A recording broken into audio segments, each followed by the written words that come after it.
Hello friends, welcome to our channel Aadharshila classes. और आज हम लोग चलेंगे नल सेट की तरफ, यानी कि रिक्त समुच्चय की तरफ। हम लोगों ने एक्सरसाइज 1.1 कंप्लीट कर लिया था पिछले वीडियो में, और 1.1 में हम लोगों ने देखा था कि समुच्चय क्या होता है, कौन से कलेक्शन जो है समुच्चय होते हैं, कौन से कलेक्शन सेट नहीं होते हैं, और कौन से सेट को जो है कितने प्रकार से लिखा जाता है। तो इसकी बात हमने कर ली थी, और आज आगे की तरफ बढ़ेंगे हम लोग और देखेंगे समुच्चयों के प्रकार की तरफ। Type of sets, type of sets. आज हम लोग बात करेंगे टाइप्स ऑफ सेट की, यानी कि समुच्चय के प्रकार।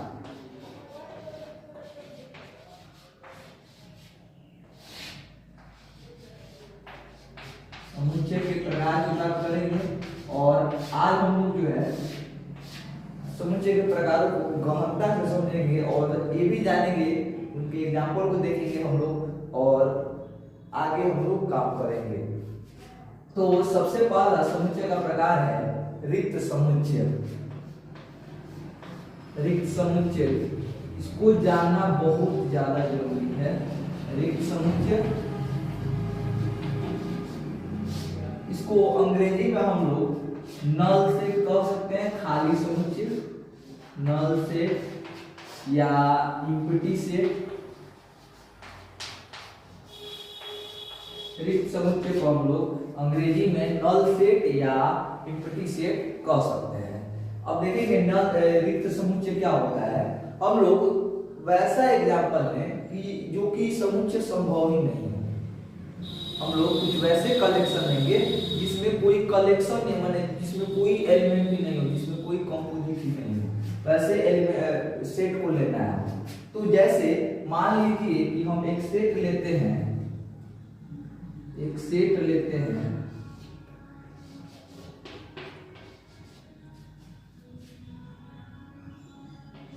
एक सम अभाज्य संख्या है,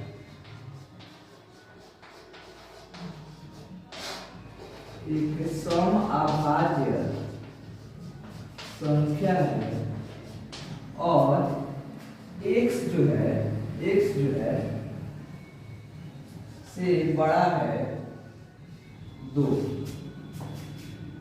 x जो है वो 2 से क्या है, बड़ा है। x जो है वो 2 से बड़ा है। तो अब देखिए इसको, सबसे पहले एक शब्द क्या है कि यह एक सम अभाज्य संख्या है, मैंने वैसी अभाज्य संख्या जो क्या होती है इसमें 2 से भाग करते, और वह कितना से बड़ा है, 2 से बड़ा है। तो इसका हम कोई अवयव लेना चाहें तो एक तो 2 ही मात्र एक है जो सम अभाज्य संख्या है, बाकी सारी अभाज्य संख्या क्या होती है, विषम होती है। मात्र एक 2 ही है जो सम अभाज्य संख्या है। तो इसका सेट, तो इसमें तो कोई कलेक्शन हो ही नहीं रहा है, मैंने इसमें कोई अवयव मिल रहा है, नहीं मिल रहा है। तो इसमें कोई अवयव नहीं मिल रहा है, इसका मतलब है कि यह खाली समुच्चय है, इसमें कोई भी अवयव नहीं है। तो वैसे सेट हम लिख सकते हैं, क्या लिखेंगे, इसको मिटा देते हैं, इसको मिटा देते हैं, लिखेंगे क्या, वैसे सेट या वैसे समुच्चय, वैसे समुच्चय जिसमें कोई अवयव ना हो, जिसमें कोई अवयव ना हो, उसे रिक्त समुच्चय कहते हैं, उसे रिक्त समुच्चय कहेंगे, उसे रिक्त समुच्चय कहेंगे। ठीक, उसे रिक्त समुच्चय कहेंगे जिसमें कोई अवयव ही नहीं हो, उसको क्या कहेंगे, रिक्त समुच्चय कहेंगे। जैसे एग्जांपल आपको देना हो, रिक्त समुच्चय का एग्जांपल देना हो तो दे सकते हैं आप क्या, ई बराबर एग्जाम्पल यहाँ पे लिखते हैं,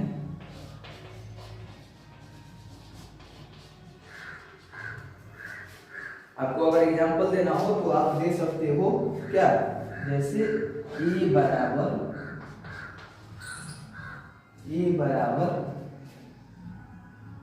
एक्स,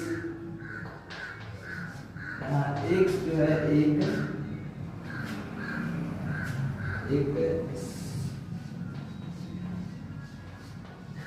एक सम संख्या है, एक सम संख्या है तथा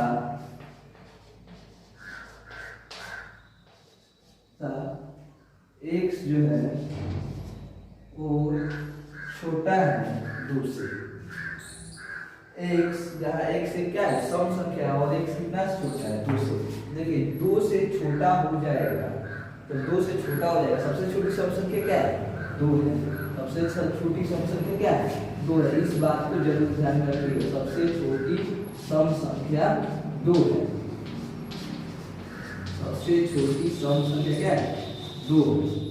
और कह रहा है कि एक सम संख्या है लेकिन कितना से छोटा है दो से छोटा है, और सबसे छोटी तो दो है तो दो से छोटा सम संख्या होगा नहीं होगा, दो से छोटी सम संख्या नहीं होगा तो इसका मतलब है यह है रिक्त समुच्चय, क्या है रिक्त समुच्चय है। तो वैसा सेट जिसमें कोई अवयव नहीं उसको हम लोग रिक्त समुच्चय कहेंगे, उसको नल सेट कहेंगे, उसको इक्विटी सेट कहेंगे, इस बात को आप लोग ध्यान में रखिएगा। जैसे हम कहें कि एक वैसा महीना जिसमें 32 दिन होते हो, एक वैसी महीना एक्स जो है एक महीना का नाम है जिसमें 32 दिन होते हैं, क्या यह सेट संभव है नहीं है, क्योंकि अभी तक कोई वैसा महीना ही नहीं है जिसमें 32 दिन हो, तो इसका मतलब क्या है वह जो है रिक्त समुच्चय है।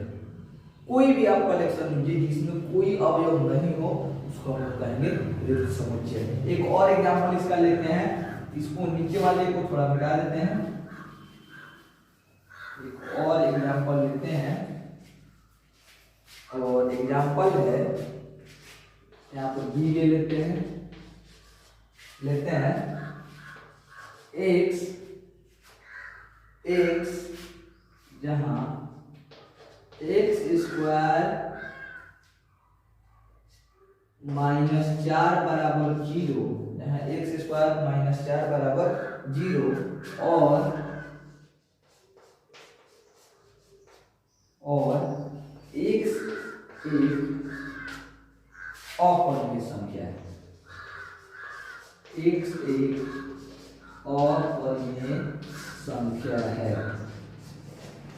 ध्यान दीजिए इसे एग्जाम्पल की तरफ क्या कर रहा है, एक्स ऐसा है कि एक्स स्क्वायर -4 बराबर 0 है, एक्स ऐसा है कि एक्स स्क्वायर -4 बराबर 0 है। तो सबसे पहले एक्स के कुछ मान फाइंड कर लेते हैं और उसके बाद जो है देखते हैं कि अपरिमेय संख्या आता है नहीं आता है। अगर आ गया तो रिक्त समुच्चय नहीं होगा, अगर नहीं आया तो रिक्त समुच्चय होगा। चलिए दे रखा है एक्स स्क्वायर -4 बराबर 0, तो ये हो जाएगा एक्स स्क्वायर इक्वल टू 4 या x इक्वल टू क्या हो जाएगा √4 या ±2। ठीक, अब एक हो सकता है +-2 और एक हो सकता है +-2 और एक हो सकता है -2। x का वैल्यू जो है एक +2 हो सकता है और एक -2 हो सकता है, और हम जानते हैं कि ना तो +2 अपरिमेय संख्या और ना ही -2 अपरिमेय संख्या है, दोनों क्या है परिमेय संख्या है।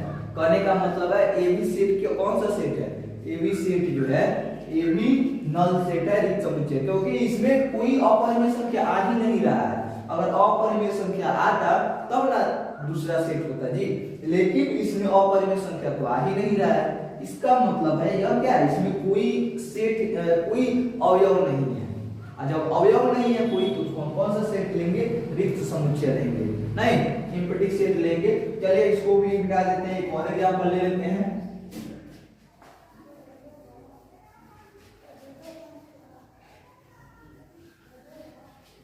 एक और एग्जांपल लेते हैं,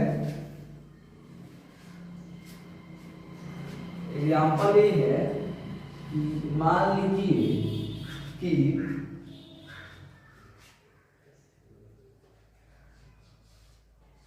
लिखे x और x वृत्त में खींचे गए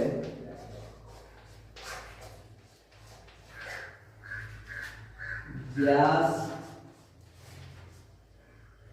खींचे गए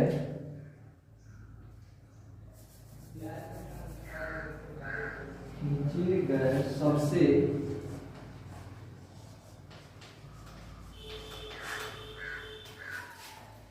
छोटी जीवा है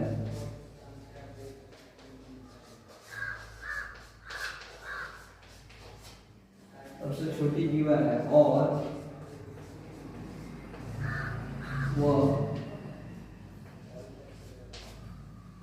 और वह केंद्र से गुजरती है और वह किससे गुजरती है? केंद्र से गुजरती है। तो ध्यान दीजिए यहाँ पर क्या वृत्त की सबसे छोटी जीवा, क्या सब वृत्त की सबसे छोटी जीवा किसको कहते हैं? इसको कहेंगे। यानी वृत्त के एक छोर से लेकर दूसरे छोर को मिलाने को हम क्या कहेंगे? जीवा कहेंगे। इसको जीवा कहेंगे। ये सब जीवा है, ठीक है, ये सब जीवा है। तो क्या यह केंद्र से गुजरेगी तो यह सबसे छोटी जीवा होगी? नहीं, किसी भी वृत्त में केंद्र से गुजरने वाली जीवा सबसे छोटी जीवा नहीं होती है, बल्कि वह क्या होती है? सबसे बड़ी जीवा होती है। तो इसका मतलब है इसमें भी कोई अवयव नहीं है। जब अवयव नहीं है तो वो भी किसका उदाहरण है? रिक्त समुच्चय का उदाहरण है। वो भी जो है रिक्त समुच्चय का उदाहरण है। तो आशा करते हैं आप लोग रिक्त समुच्चय को बढ़िया से समझ चुके होंगे। और अब हम लोग आगे बढ़ते हैं कुछ अगले प्रकार की तरफ। रिक्त समुच्चय के बाद आगे बढ़ेंगे हम लोग परिमित समुच्चय की तरफ। रिक्त मतलब खाली। अब हम लोग बढ़ेंगे परिमित समुच्चय की तरफ। परिमित समुच्चय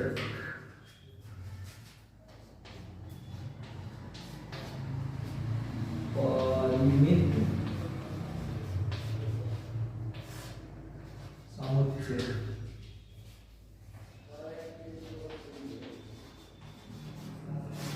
परिमित समुच्चय किसको कहते हैं? परिमित समुच्चय को अंग्रेजी में क्या कहेंगे? Definite set. आपने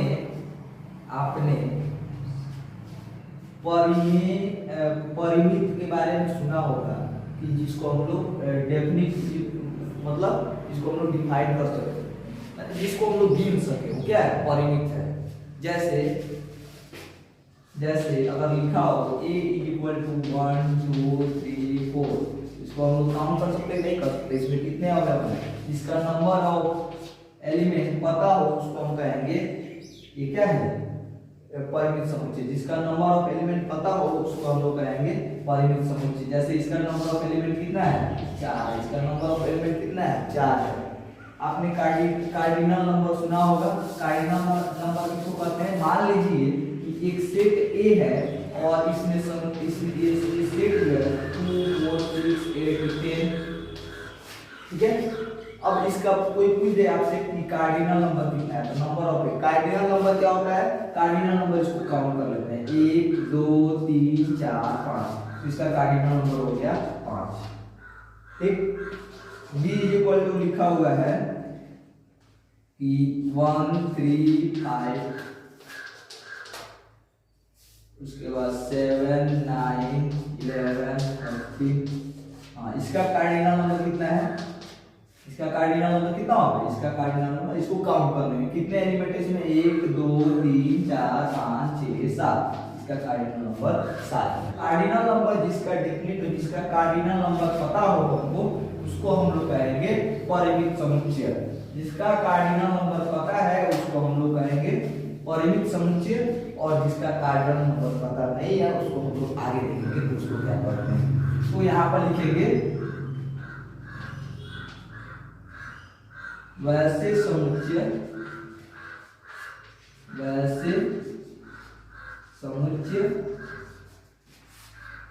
जिनके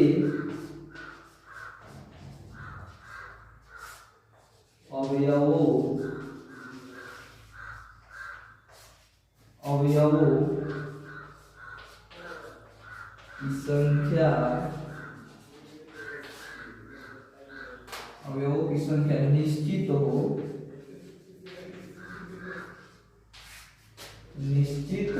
हो उसे परिमित समुच्चय कहते हैं। उसे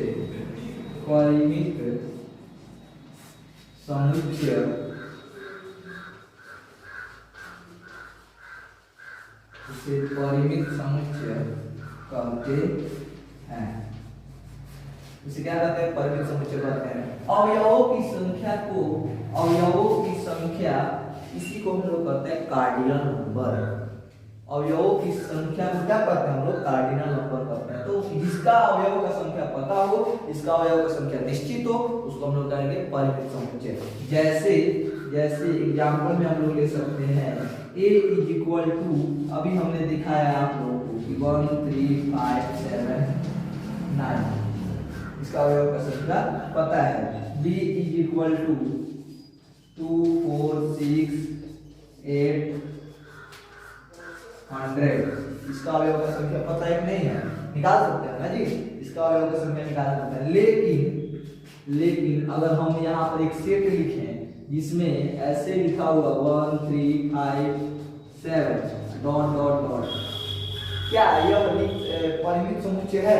इसका तो कोई पता ही नहीं है कहाँ तक जा रहा है, तो इसका मतलब है अधिक समुच्चय नहीं है। यह परिमित समुच्चय नहीं है। परिमित समुच्चय कौन होगा? जिसका नंबर ऑफ कार्डिनल नंबर पता हो या नंबर ऑफ एलिमेंट पता हो। जिसका नंबर ऑफ एलिमेंट पता है, यानी जिसमें अवयव की संख्या पता है, निश्चित है, उसको हम लोग कहेंगे परिमित समुच्चय।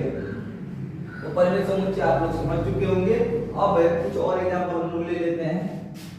एक एग्जांपल लेते हैं, जहाँ x² - 4 इज इक्वल टू 0 और x जो है वो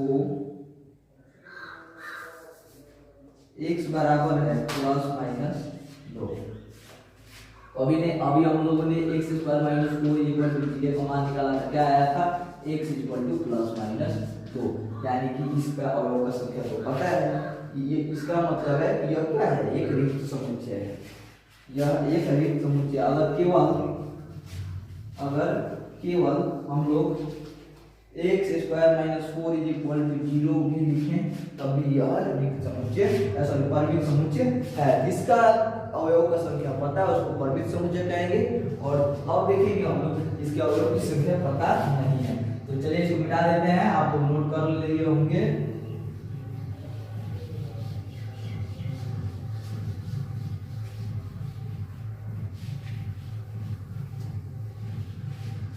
चलिए अगला टाइप है हमारा, तीसरा 3rd नंबर टाइप है अपरिमित समुच्चय।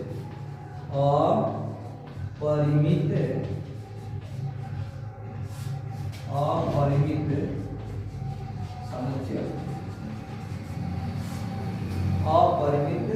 समुच्चय। इसको अपरिमित समुच्चय इसको हम लोग कहेंगे इनफाइनाइट सेट।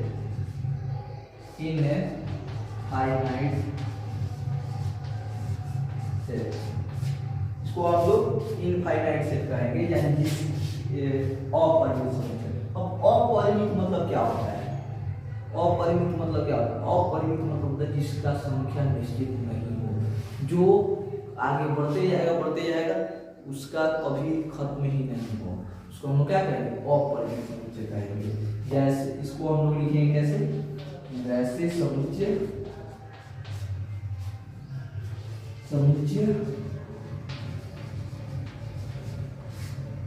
जिसके अवयवों की संख्या अनिश्चित हो। जिसके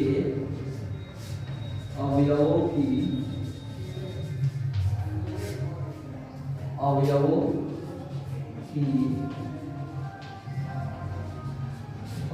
संख्या अनिश्चित हो।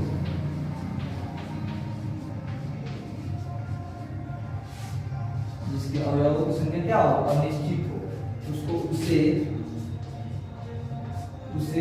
अपरिमित समुच्चय कहेंगे। उसे अपरिमित समुच्चय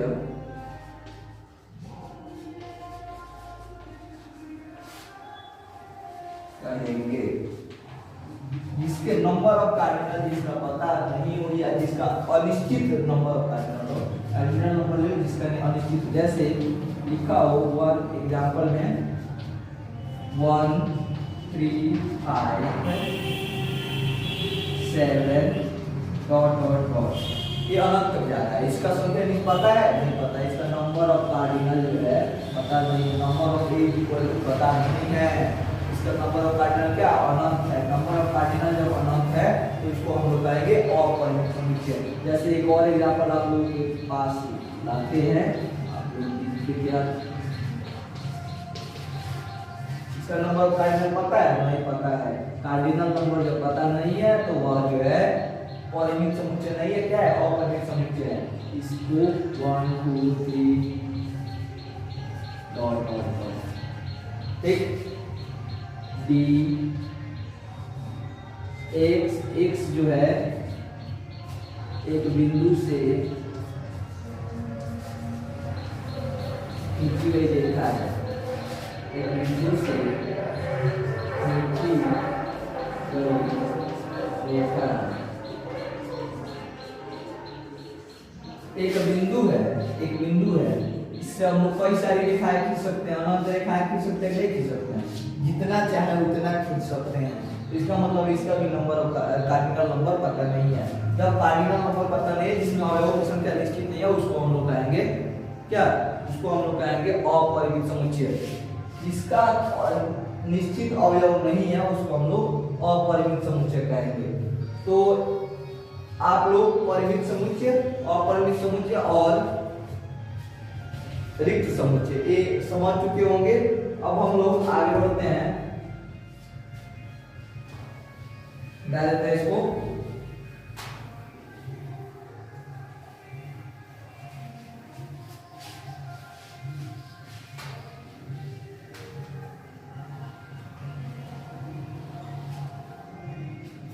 अब हम लोग बढ़ते हैं एकल समुच्चय की तरफ। एकल समुच्चय,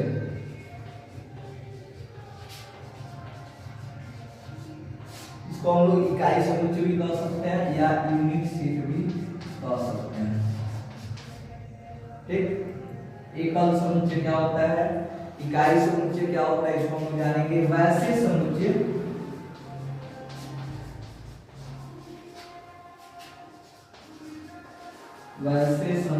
जिसमें अवयवों की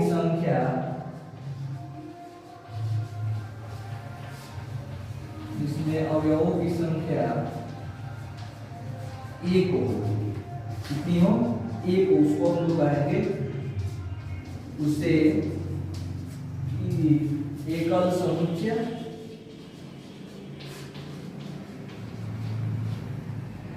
उसे एकल समुच्चय कहेंगे, ठीक।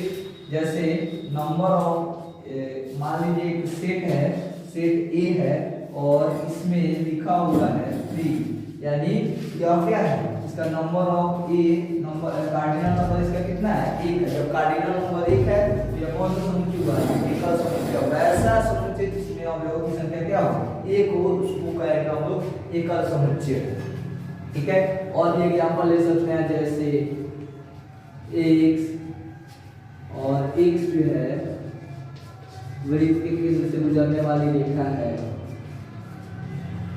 वृत्त के केंद्र से गुजरने वाली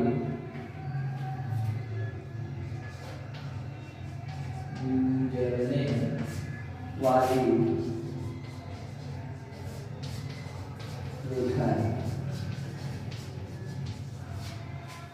x जो क्या है, एक वृत्त के केंद्र से गुजरने वाली रेखा है। वृत्त के केंद्र से कितनी रेखाएं गुजरती है, एक रेखा गुजरती है।